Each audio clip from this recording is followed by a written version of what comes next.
Okay. This is Tome 20, Mythic. It starts out with what looks like samurai training. Or just swordsman training in general. They're getting their ass kicked. And they're all defeated. Whoever this person is. Rin.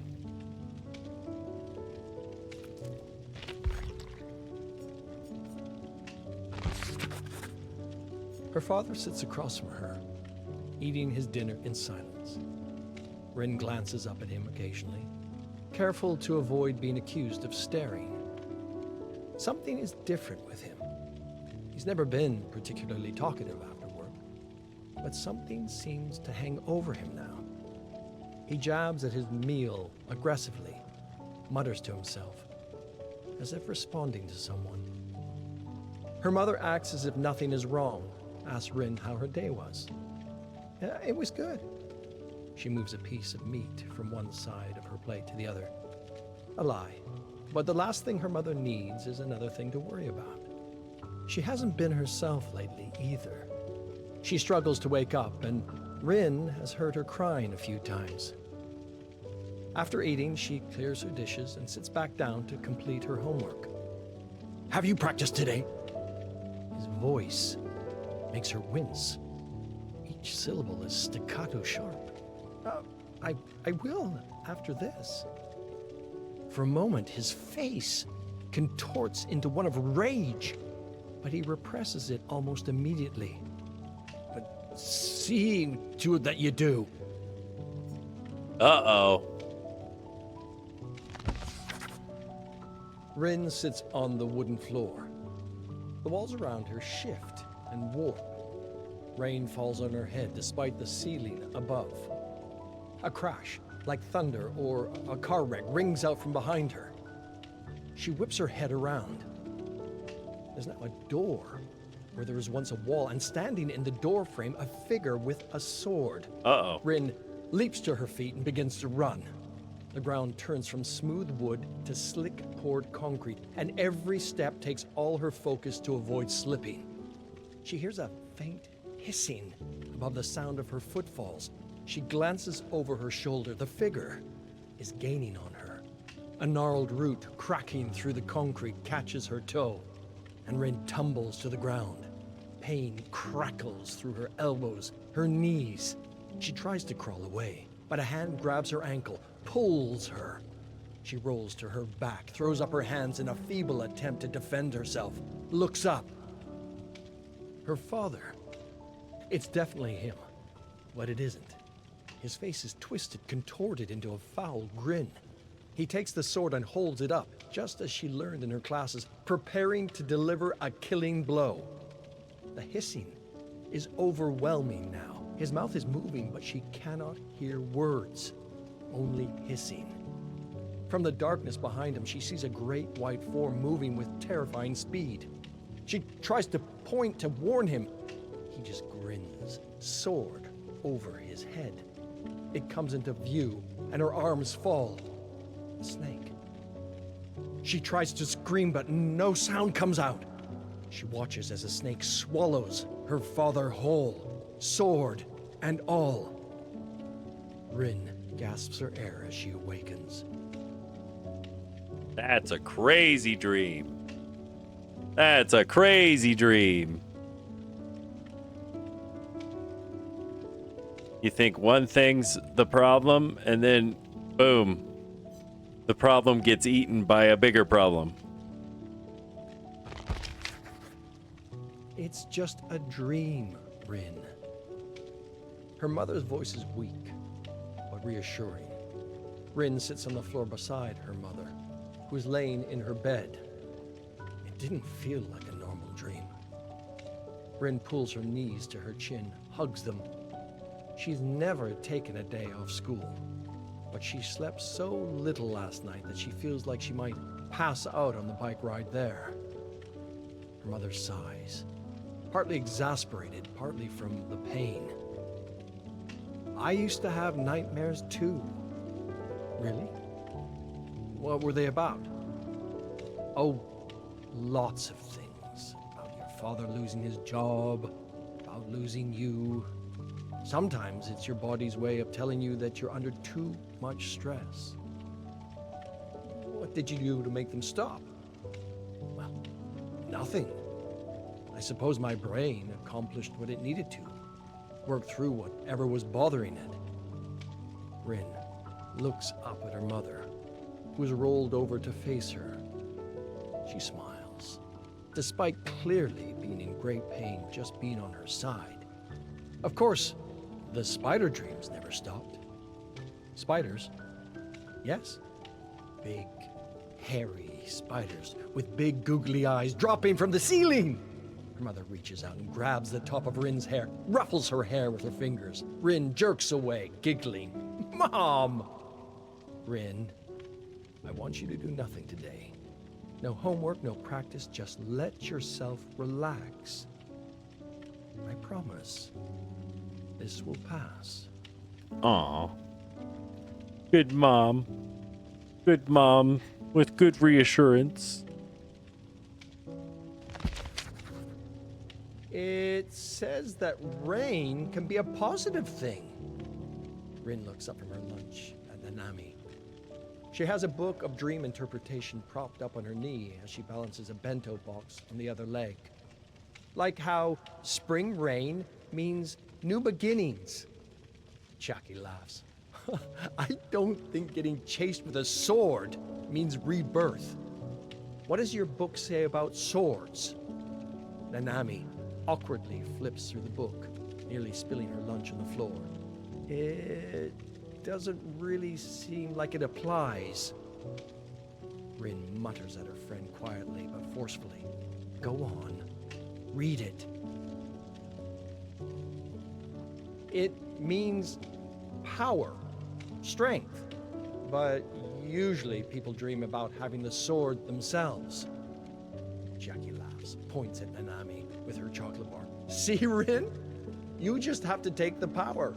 Next time you have the dream, try taking the power away. I can't change the dream. It's the same thing every time. The school bell rings, and Nanami shoots up from the hallway floor, pushes up her glasses. Come on, we're going to be late. Chiaki points her candy bar at Rin now, shaking it, crumbs sprinkling the hall floor. You think Rin cares about being late? She's one of the bad kids now. She's skipping school, aren't you, Rin? I was sick. Yeah, sure, sick. I hate Professor Morimoto. Come on, let's skip. Aw. Not the best influence as friends. But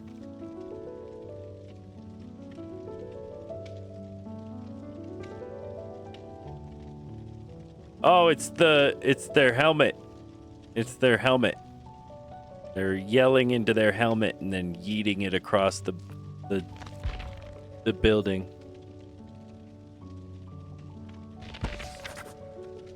Here she is again. The wooden floor, the rain falling from the ceiling, the crash behind her. She doesn't even turn around this time. She knows it's him. She rises to her feet and begins to run. It feels as though her entire body is made of jelly, like she's running underwater. She scans the ground intently for the root, sees it, attempts to leap over it. She can never dodge the root. It bends and whips into the air, grappling her, pulling her to the ground. That familiar pain radiates through her joints. She rolls to her back again, looks up at him, that grin again. She tries to shout at him over the crescendo of the snake's hiss. Why? As if to respond, his voice mouths words, but no sounds come out. And just as he attempts to strike a blow, the snake devours him whole again, and Rin wakes up. She checks the watch beside her bed. 3 in the morning. She knows she isn't going to sleep anymore tonight.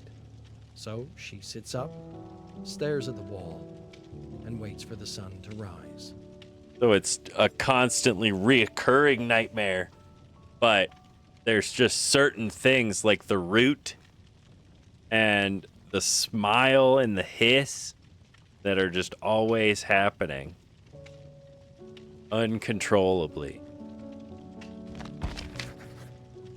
At her mother's insistence, she stayed home again today. But her mother is in no condition to keep her company. She needs her sleep. Rin instead pads around the house, looping between the kitchen, her bedroom, the living room. Can't decide what to do with her day. After the 5th or 6th time she looks in the fridge, she thinks of her father's office. Something overtakes her and she finds herself at his desk, looking over his papers. She checks her watch. Plenty of time before he gets home. She picks up a folder, flips through it. Nothing interesting. She carefully places it back where she found it. She rifles around in the desk, stops when she sees something hidden at the bottom. An old, leather-bound book. She picks it up, flips it open. The Yamaoka family. And the Yamaoka curse. She snaps the book closed and feels an unfamiliar anger bubble up within her. Why does he have this? And why is he hiding it? She closes the desk, makes sure nothing is out of place, walks towards the door, and freezes. Her eyes rise up above the door. She'd never noticed it before, or perhaps it hadn't been there before. The sword from her dream. It's her father's sword! Well, she knew it was her father's sword that's in the dream. As the first patters of rain cool the top of her scalp, she realizes she's in the dream again. She pulls herself up and starts running again. The same dance. She runs and keeps running. The root should have tripped me by now. A different kind of fear creeps up on her. This is new territory. Despite the fear, there was at least something comforting about the predictability of it. As she runs, she sees a different figure in the distance. She slows her run as she gets closer. The figure is massive, hulking over her. She's never seen him before, but she recognizes him immediately. Kazan Yamaoka. She gazes up at him, and hate washes over her. If he had just died, she wouldn't be here, stuck in this house with these responsibilities, with this father. But she knows there's nothing she can do about it. Soon her father will come and try and kill her, and the snake will stop him. As she thinks this, Kazan draws his sword, holds it out to her, gestures for her to take it, to use it to kill her own father. She hears her father's footsteps getting closer behind her. In a panic, she grabs for the blade, readies herself for his attack, turns around. Her father is not alone. Behind her father stands another man, an older man, his eyes pleading for her to stop. She feels the hatred of Kazan emanate from behind her, almost like a heat. So, this is Kazan's father. The hissing comes back, and behind him, the snake again. She lowers her guard, waiting for it to strike, to swallow her father, to wake her up, to stare at the wall until sunrise, to drag herself through the motions, to watch her mother continue to decay in front of her eyes, to watch her father fall deeper into whatever it is wrong with him. The snake pauses, surveys the scene. This time, her father looks up at the snake too. All of them do. Something inside her tells her this is her moment.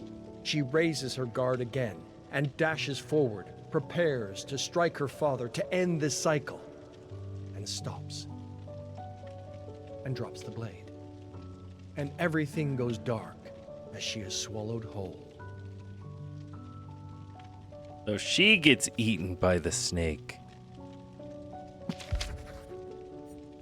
Man, that's crazy.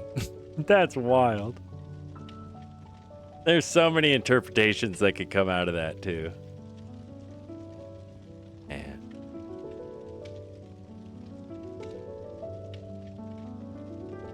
Cool little shadow to the Oni. Hell yeah.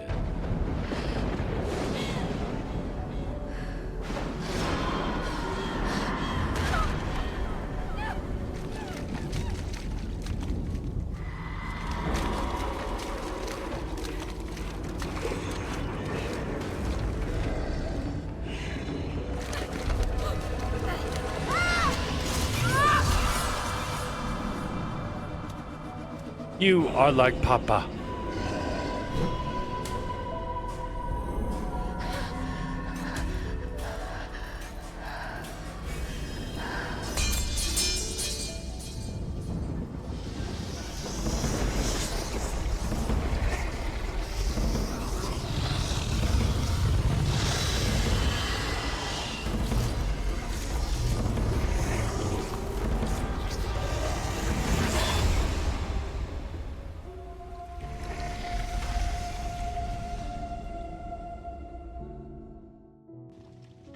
Dang. These are so good. These are so good. I love these. That was Tome 20, Mythic, Rin Yamaoka, Memory Fragments.